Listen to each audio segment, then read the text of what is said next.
नमस्कार, very good morning, सुप्रभात। बहुत स्वागत है आपका। आप देख रहे हैं एबीपी न्यूज और आपके साथ हूं मैं दीपा। फिलहाल सुबह के 6 बज गए हैं और वक्त हो गया स्पेशल रिपोर्ट का। सबसे पहले बात करेंगे, राष्ट्रपति जो बाइडेन वॉशिंगटन से रवाना हो चुके हैं। दिल्ली के लिए देर रात रवाना हुए हैं बाइडेन और आज शाम को लगभग 7 बजे दिल्ली पहुंचेंगे जो बाइडेन। मंत्री जनरल वीके सिंह उनको रिसीव करने पहुंचेंगे एयरपोर्ट, उनकी अगवानी करेंगे। तो दिल्ली के लिए देर रात रवाना हुए अमेरिकी राष्ट्रपति जो बाइडेन। ये बड़ी खबर है, राष्ट्रपति जो बाइडेन वॉशिंगटन से रवाना हो चुके हैं। ये तस्वीरें उसी वक्त की सामने आई, आपके सामने हैं। जो बाइडेन दिल्ली के लिए G20 समिट के लिए, जिसकी मेजबानी हिंदुस्तान कर रहा है, इसमें शामिल होने के लिए वो रवाना हो चुके हैं और कहा यह जा रहा है कि शाम को लगभग 7 बजे के आसपास वो दिल्ली पहुंचेंगे। जनरल वीके सिंह उनकी अगवानी करेंगे। प्रधानमंत्री मोदी ने इंडोनेशिया से दिल्ली आते ही मंत्रिपरिषद की बैठक की, जिसमें उन्होंने G20 की तैयारियों का जायजा लिया और मंत्रियों को खास निर्देश दिए, क्योंकि इवेंट बहुत बड़ा है। 2 दिन इंडिया को धाक दिखानी है। ग्लोबल प्लेटफॉर्म पर दुनिया हमें वॉच करेगी, मगर सवाल देश के साथ साथ पब्लिक का भी है।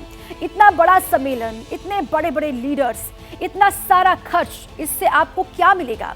आपकी जिंदगी में इससे क्या बदलेगा? यही सोच रहे हैं आप? तो देखिए रिपोर्ट।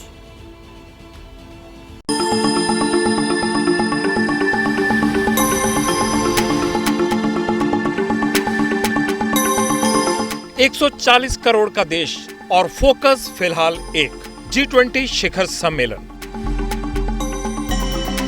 राजधानी दिल्ली में मेला लगा है। दुनिया के नेता आएंगे, हाथ मिलाएंगे, जब भी पाएंगे। दिल्ली की खूबसूरती को देखेंगे, तारीफ भी होगी, अच्छे अच्छे वर्ड्स एक्सचेंज होंगे और 2 दिन बाद सब पहले की तरह नॉर्मल हो जाएगा। सवाल है, G20 शिखर सम्मेलन के बाद देश में क्या बदल जाएगा? जनता को क्या मिलेगा?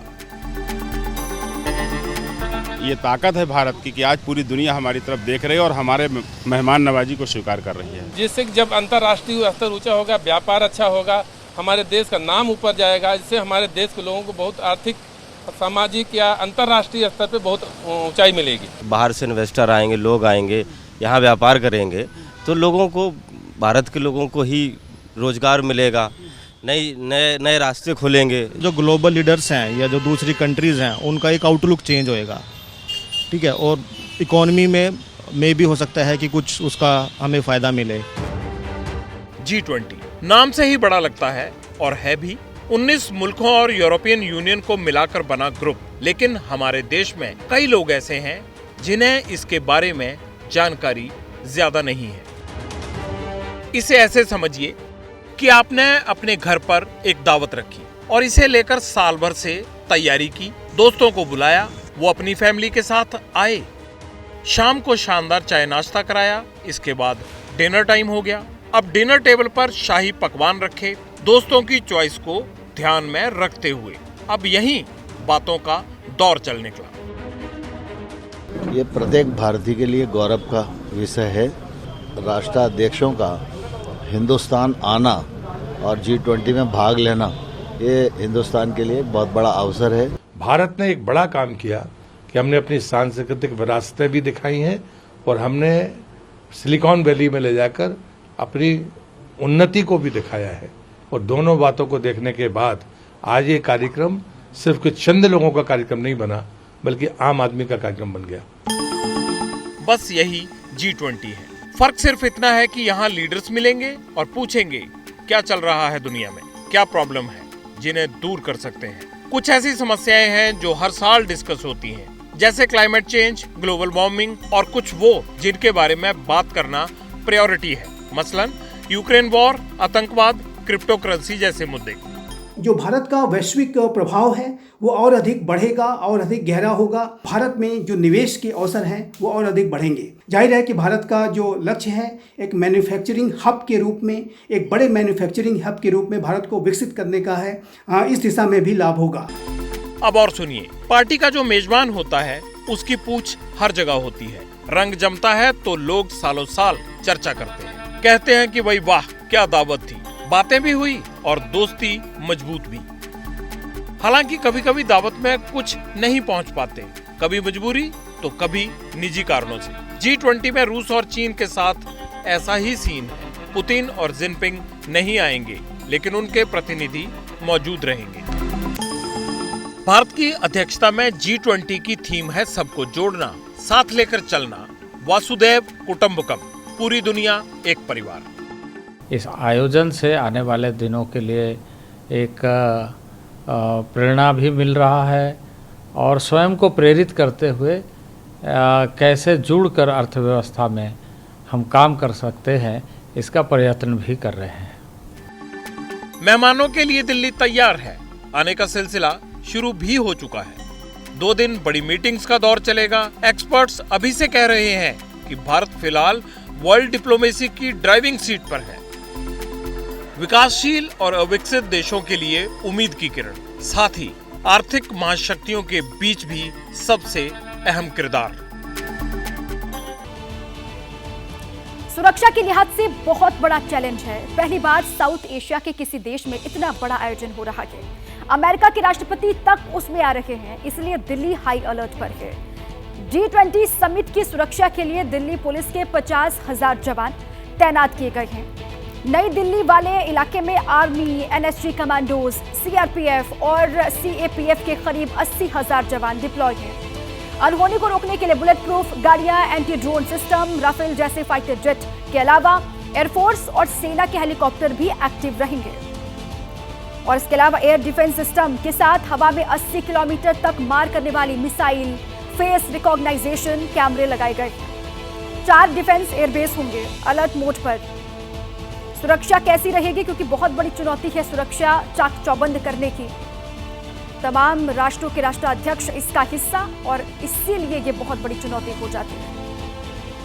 और सुविधा के लिए दिल्ली पुलिस ने भी सभी वेन्यूज पर अपने स्पेशल सीपी और जॉइंट सीपी को तैनात किया है, ताकि जो जोनल अधिकारी हैं वो पहले से तय रहें और कहां किस अधिकारी को क्या निर्देश देना है, किस तरीके के निर्देश किन अधिकारियों को देने हैं, ये सारी चीजें पहले से ही चेकआउट कर ली गई हैं।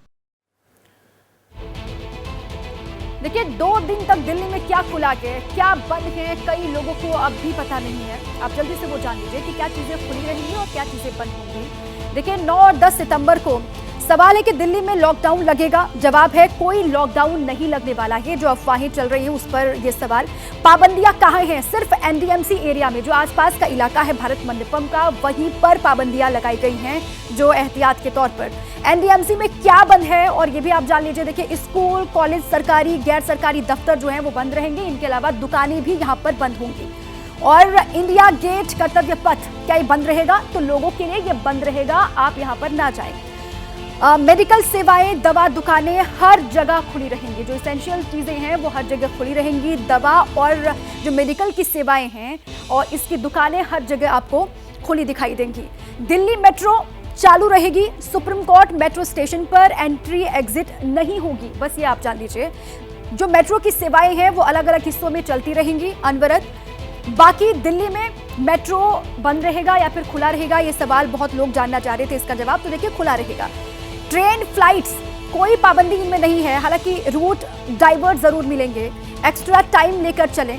अगर आप हवाई सेवा कर रहे हैं तो उसमें भी आपको अधिक वक्त लेकर के आने की आवश्यकता है। एयरपोर्ट कैसे जाएंगे आप जानिए। मेट्रो सफर को प्राथमिकता दें, निजी वाहन से जा सकते हैं और ज्यादा वक्त लेकर के घर से आप निकलें, वरना आप का जो सफर है वो आगे थोड़ा सा परेशान करने वाला हो सकता है। इंटर स्टेट बसें चालू रहेंगी। इन बसों को लेकर भी बहुत सारे सवाल। राजौरी बॉर्डर NH 48 पर अनुमति नहीं है, बस ये जान लीजिए। वहां पर जो वाहन हैं, जो गाड़ियां हैं, उनको रोका जा रहा है। नोएडा बॉर्डर, यहाँ पर भारी, मध्यम और हल्के मालवाहक जो वाहन हैं वो बैन है, ये आप जान लीजिए। तो क्या खुला, क्या बंद, बाकी तमाम जो जानकारियां हैं वो आप इस वेबसाइट पर जाकर के traffic.delhipolice.in.dtpg20 इन्फो में जाकर के पूरी जानकारी हासिल कर सकते हैं। अब बाकी जानकारियों को लेकर दिल्ली पुलिस क्या कह रही है आपको सुनवाते हैं। ज़्यादातर जगह मार्केट्स वगैरह खुले रहेंगे जैसे पहले खुलते आए हैं। सिर्फ नई दिल्ली के क्षेत्र में 3-4 मार्केट्स जो हैं वो बंद रहेंगी। आपकी आवश्यक सेवाएं सामान्य रूप से, जैसे सब्जी की दुकानें हैं, दूध की दुकानें हैं, दवाई की हैं, राशन स्टोर्स हैं, ग्रोसरी स्टोर्स हैं, वो सामान्य की तरह पूरी दिल्ली में खुले रहेंगे। तो ये भ्रांति या कन्फ्यूजन की लॉकडाउन जैसी स्थिति होगी या बैरिकेडिंग हो जाएगी, नई दिल्ली के क्षेत्र में रिस्ट्रिक्शंस रहेंगी, थोड़ी सी असुविधा होगी, उसमें सहयोग करें। देखिए, G20 समिट को कामयाब बनाने के लिए सरकार ने कोई कोर कसर नहीं छोड़ी है। दिल्ली के ब्यूटिफिकेशन पर 4064 करोड़ खर्च किए गए हैं, ये आप जानिए। इसमें पूरा कन्वेंशन सेंटर 2700 करोड़ की लागत में बना के, और इसमें भी सिर्फ भारत मंडपम पर ही 750 करोड़ खर्च हुए हैं। और ये तो खर्चे का हिसाब हो गया, लेकिन अब सवाल यह है कि देश को मिलेगा क्या कुछ, देश के हिस्से क्या आने वाला है, देश को क्या हासिल होगा, ये जान लीजिए आप। देखिए, अब यहाँ पर जो डिटेल्स हैं वो आपको हम बताएंगे। दुनिया की तीसरी सबसे बड़ी अर्थव्यवस्था बनने में मदद मिलेगी हिंदुस्तान को। सभी प्रमुख ग्लोबल इशू में संभावनाओं का विस्तार होगा, जैसे कि पीएम मोदी बार बार कह रहे हैं। चीन के खिलाफ चुनौती बनने की उम्मीद बढ़ेगी। यूएन सिक्योरिटी काउंसिल में दावेदारी प्रबल होगी। G20 से हिंदुस्तान को हासिल क्या होगा, भारत को क्या मिलेगा, तो ये संभावनाएं हैं जो आगे अब चलकर ये कहा जा रहा है कि इन पर आगे बढ़ा जाएगा। ये कुछ मोटे पॉइंट्स हैं जिन पर देश और दुनिया में चर्चा इस वक्त हो रही है। इनकी डिटेल्स समझने के लिए हमने एक्सपर्ट से भी बात की है, वो आपको सुनवाते हैं। विश्व को कैसे पता लगेगा कि आज इंडिया आगे बढ़ गया और इंडिया एक एडवांस कंट्री, डेवलप्ड नेशन की तरफ बढ़ रहा है? तो G20 से सबसे पहले आपको शोकेस करने का मौका मिलता है कि वर्ल्ड आपको रिकॉग्नाइज करता है कि यस, आप एक बड़ी इकोनॉमिक पावर है, आपके देश में एक अच्छी तरक्की हो रही है, आपके देश में निवेश किया जा सकता है, आपके देश में कंजम्पशन है, आपके देश में लिटरेसी बढ़ रही है, आपके लोग लिटरेट हैं, आपके यहाँ IT सेक्टर की जो डेवलपमेंट है उस पर डिपेंड किया जा सकता है। तो वो इंपोर्ट, एक्सपोर्ट और क्रेडिबिलिटी, परफॉर्मेंस, उस सब में बेनिफिट मिलता है। इससे सबसे बड़ा एडवांटेज है कि विश्व की अगर दूसरी कम्पिटिटिव कैपिटल ऑफ मैन्युफैक्चरिंग बन सकता है तो वो इंडिया बन सकता है। तो जानकार ये मानते हैं कि फायदा मिलेगा, लॉन्ग टर्म में इन्वेस्टमेंट बढ़ेगा और अगर पैसा आएगा तो लोगों का भला ही होगा। लेकिन ये एक्सपर्ट की राय है, जनता को क्या मिलेगा, डायरेक्ट बेनिफिट या इनडायरेक्ट? हमारे रिपोर्टर अलग अलग शहरों में जनता से पूछने गए तो क्या जवाब मिला, आपको दिखाते हैं।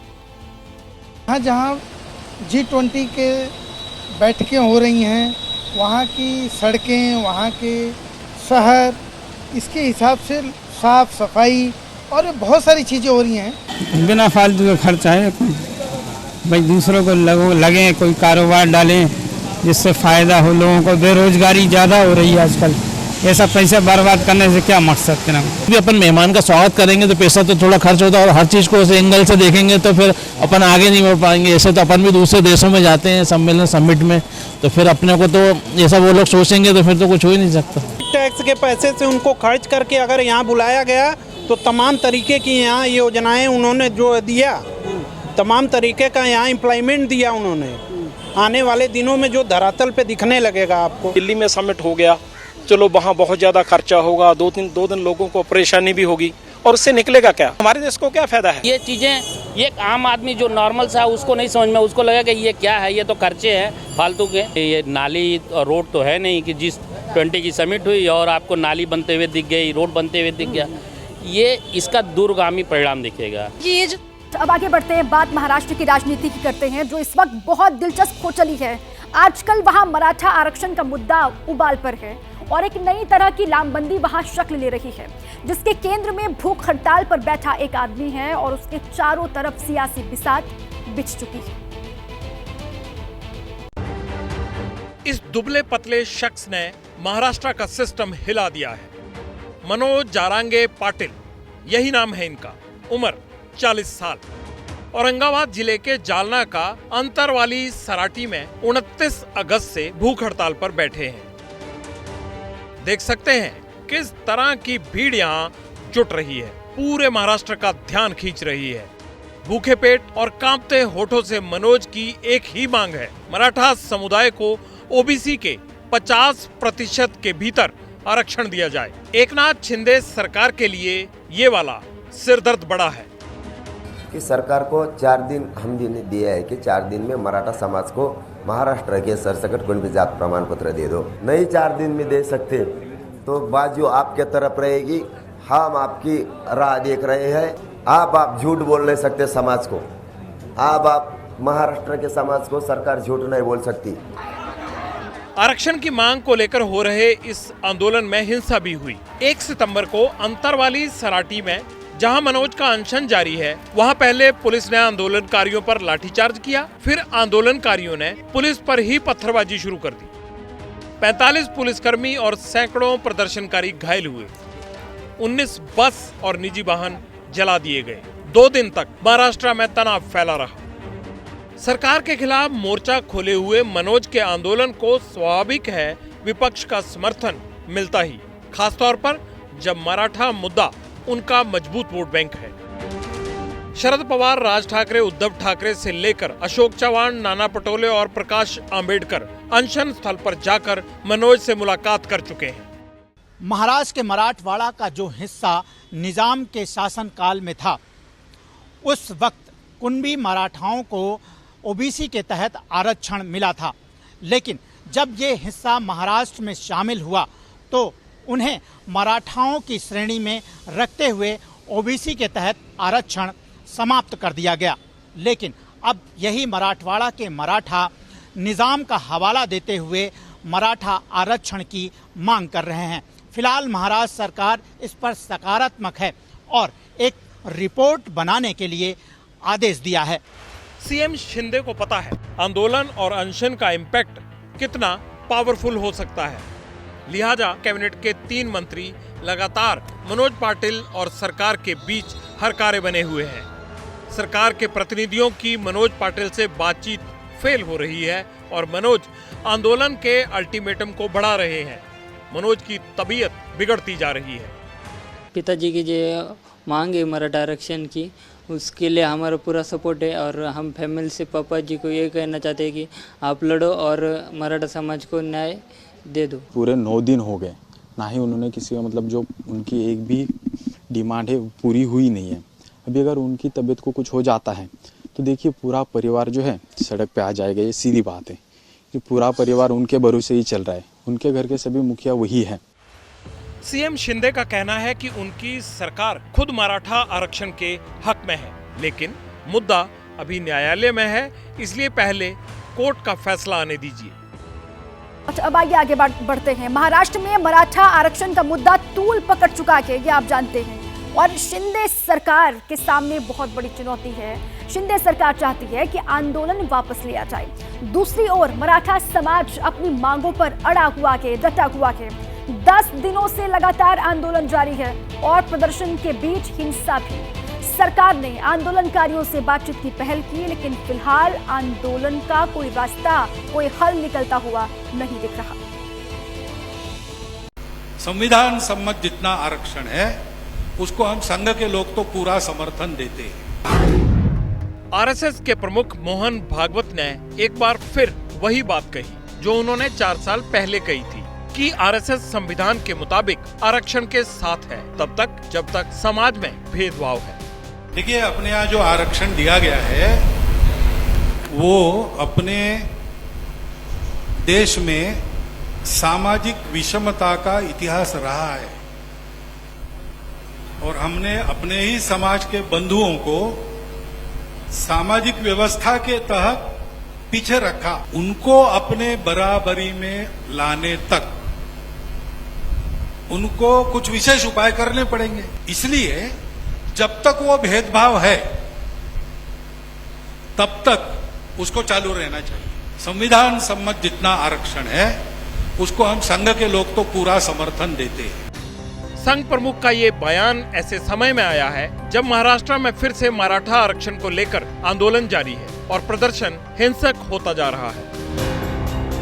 जब अलग अलग राज्यों में अलग अलग जातियों को आरक्षण देने की व्यवस्था हमारे संविधान में है तो इस तरह की मांग उठेंगी। अब इसे जायज़ या नाजायज़ ठहराने का एक संवैधानिक आधार हमें तलाशना होगा। पिछले कई दिनों से महाराष्ट्र का बीड जिला मराठा आरक्षण आंदोलन का एपिसेंटर बना हुआ है। बीड में एक बार फिर हिंसा की घटना सामने आई। प्रदर्शनकारियों ने देर रात एक बस फूंक डाली।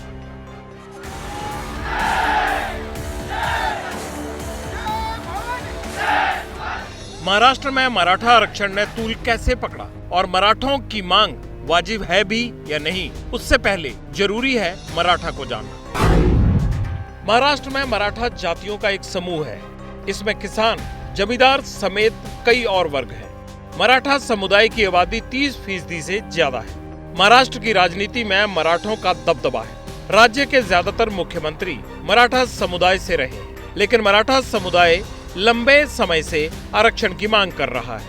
1997 में पहली बार मराठों ने बड़ा आंदोलन किया। मांग थी सरकारी नौकरियों और शिक्षण संस्थानों में आरक्षण। अगर केंद्र सरकार ऐसा कोई अध्यादेश लाती है या ऐसा कोई विधेयक लाती है जिसमें आरक्षण की कुल सीमा 50% से बढ़ाकर 65% तक करने की, 60% तक करने की अगर वो व्यवस्था करती है, तो सुप्रीम कोर्ट भी इस मामले में मराठों के आरक्षण के लिए जो है निर्देश दे सकता है और मराठों को आरक्षण मिल सकता है। 2018 में भी मराठा आरक्षण आंदोलन तेज हो गया था। तब भी मराठा समाज एकजुट हुआ। आखिरकार मराठा समुदाय की मांगे मानी गई। 30 नवंबर 2018 को महाराष्ट्र सरकार ने मराठा बिल पास किया। इसमें नौकरियों और शैक्षणिक संस्थाओं में मराठाओं के लिए 16% आरक्षण का प्रावधान किया। लेकिन मराठा आरक्षण का मामला हाई कोर्ट पहुंचा। महाराष्ट्र के मेडिकल स्टूडेंट ने बिल आरक्षण का विरोध किया। बॉम्बे हाई कोर्ट ने मराठा आरक्षण तो बरकरार रखा, लेकिन 16% से घटाने के निर्देश दिए। शैक्षणिक संस्थानों में मराठों को 12% आरक्षण और सरकारी नौकरियों में 13% आरक्षण देने के निर्देश मिले, लेकिन इसे सुप्रीम कोर्ट में भी चुनौती दी गई। तर्क था कि मराठा आरक्षण से रिजर्वेशन की 50% की सीमा पार हो जाएगी, जिसके बाद सुप्रीम कोर्ट ने मराठा आरक्षण को असंवैधानिक करार दिया। मराठा समाजाला आरक्षण देण्याचं सरकार पूर्णपणे कटिबद्ध आहे। देवेंद्र फडणवीस जी मुख्यमंत्री होते त्यावेळेस दिलं होतं, त्यांच्यासोबत मी होतो। ते आरक्षण हायकोर्टाने देखील कन्फर्म केलं होतं। दुर्दैवाने महाविकास आघाडीच्या काळात सुप्रीम कोर्टामध्ये ते रद्द झालं, त्यांच्या नाकर्तेपणामुळे। लेकिन एक बार फिर महाराष्ट्र में मराठा समाज लामबंद हो गया है अपनी उसी मांग को लेकर। इस बार इस आरक्षण को एक चेहरा भी मिल गया है। नाम है मनोज जरांगे पाटिल।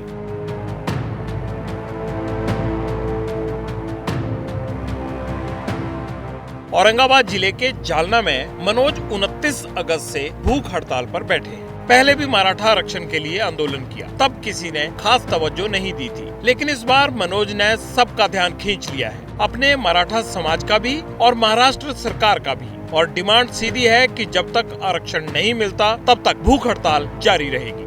कि सरकार को 4 दिन हम दिन दिया है कि 4 दिन में मराठा समाज को महाराष्ट्र के सरसकट कुणबी जात प्रमाण पत्र दे दो। नहीं 4 दिन में दे सकते तो बाजू आपके तरफ रहेगी। हम आपकी राह देख रहे हैं। आप झूठ बोल नहीं सकते समाज को। आप महाराष्ट्र के समाज को सरकार झूठ नहीं बोल सकती। यही शिंदे सरकार के लिए फिलहाल सबसे बड़ा सिरदर्द है कि सुप्रीम कोर्ट की रोक के बाद अब मराठा आरक्षण पर कदम आगे कैसे बढ़ाए जाएं। अब आगे बढ़ते हैं, टमाटर का किस्सा आपको बताते हैं। देखिए, टमाटर का किस्सा भी गजब है। कभी अपनी कीमत को लेकर रसोई और रेस्टोरेंट से गायब हो जाता है, तो कभी अपनी गिरी हुई कीमत को लेकर पैरों के तले कुचला जाता है। टमाटर की ताकत और बेकदरी के बीच फासला सिर्फ 2 महीने का है। आखिर क्यों? देखिए इस रिपोर्ट।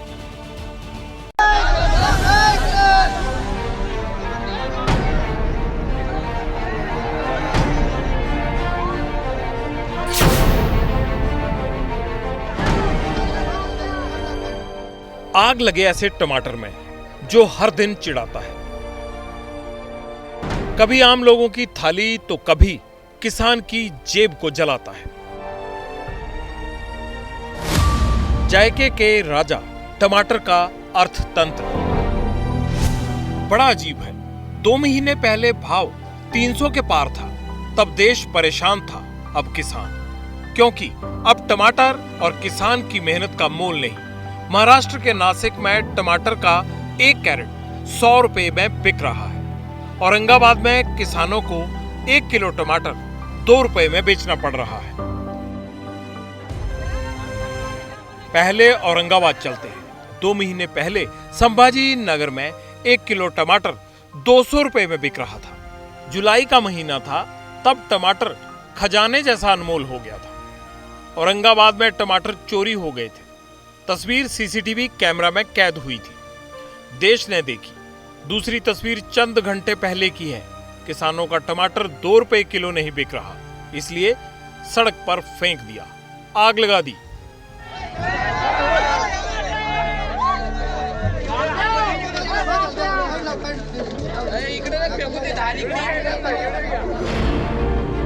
महाराष्ट्र के लातूर चले आइए।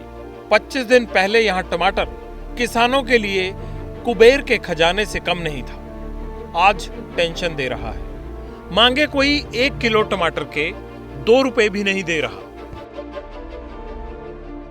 अब अभी जो रेट चल रहे हैं वो टमाटो के 2 रुपए किलो या 3 रुपए किलो से भी कोई पूछ रहा नहीं है। हमने उगाया हुए माल को कम से कम 30-35 रुपए या 40 रुपए तक तो रेट दो। औरंगाबाद से लातूर तक किसान परेशान है, क्योंकि टमाटर के बिगड़े भाव ने घर का बैलेंस बिगाड़ दिया है। परेशानी तो नासिक के किसानों की भी है। बम्पर फसल हुई है, लेकिन कौड़ियों के भाव बिक रही है। टमाटर किसानों को ही नहीं, आपको भी चिढ़ाता है। कभी महंगा होकर इतना लाल हो जाता है कि रसोई में नहीं आता, कभी इतना सस्ता हो जाता है कि किसानों को खून के आंसू रुलाता है। बार बार टमाटर का अर्थशास्त्र बिगड़ता क्यों है? आज टमाटर की इसी दगाबाजी के दर्द की तह तक जाएंगे।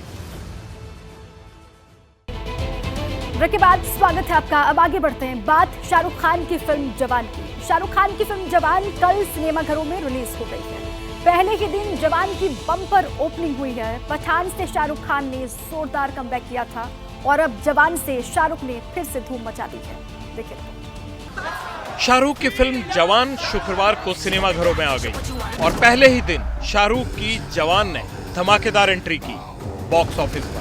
ये पिक्चर अभी तक इतिहास के आज तक सिनेमा के इतिहास के जितने भी रिकॉर्ड है सारे तोड़ चुकी है। कैसी लगी आपको? जवान फिल्म में सब सारा रिकॉर्ड तोड़ेगी।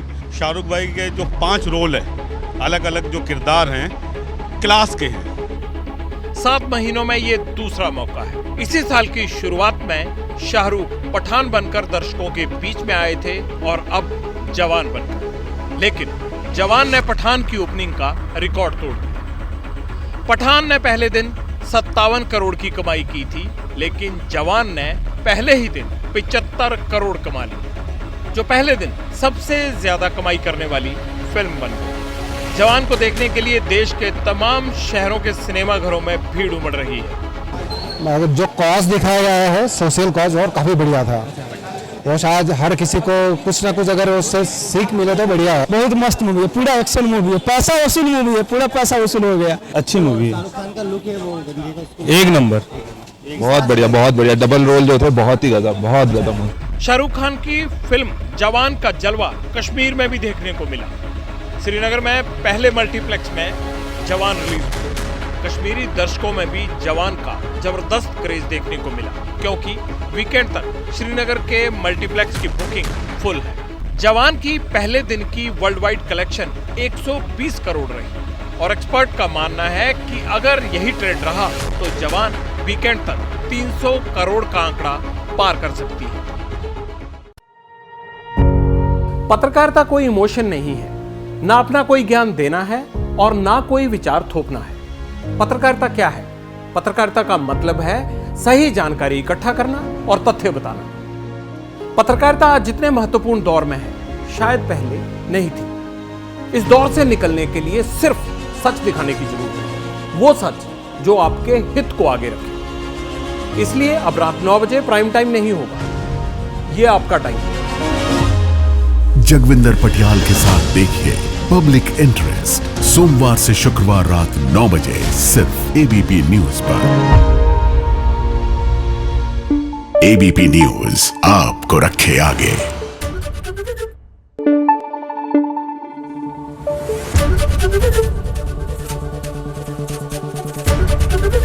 एबीपी न्यूज आपको रखे आगे।